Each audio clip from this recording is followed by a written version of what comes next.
জর্ডানের বর্তমান বাদশাহ দ্বিতীয় আব্দুল্লাহ বিন আল হুসাইনকে বলা হয় নবী মোহাম্মদ সাল্লাল্লাহু আলাইহি ওয়াসাল্লামের বংশধর।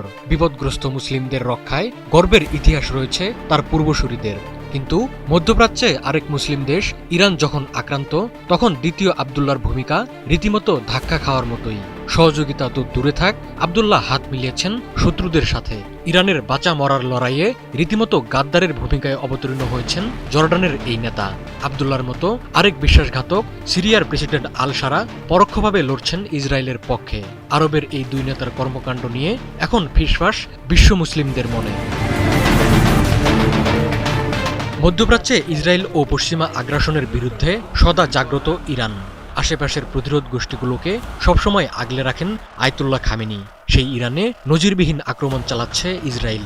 ইরানে প্রাণঘাতী হামলা চালাতে নেতানিয়াহুর যুদ্ধবিমানের জন্য জর্ডানের আকাশ উন্মুক্ত করে দেন বাদশাহ দ্বিতীয় আব্দুল্লাহ বিন আল হুসাইন। শুধু তাই নয়, ইরান যখন শুরুর ধাক্কা সামলে প্রতিশোধ নেওয়া শুরু করে, তখনও ইসরায়েলের পক্ষে আছে জর্ডানের বাদশাহ। ইসরায়েলকে লক্ষ্য করে ইরানের ছোড়া মিসাইল ও ড্রোন অকার্যকর করে দিচ্ছে জর্ডানের বিমান বাহিনী।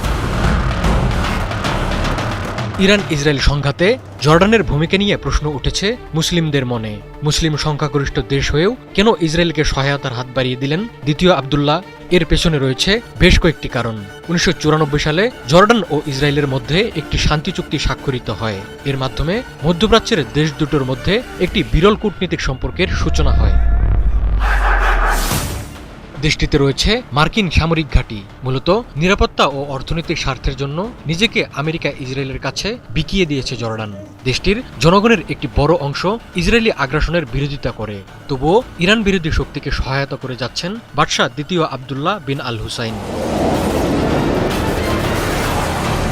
দ্বিতীয় আব্দুল্লাহর মতো সিরিয়ার প্রেসিডেন্ট আহমেদ আল সারাও ইরানে হামলার জন্য খুলে দিয়েছেন সিরিয়ার আকাশ।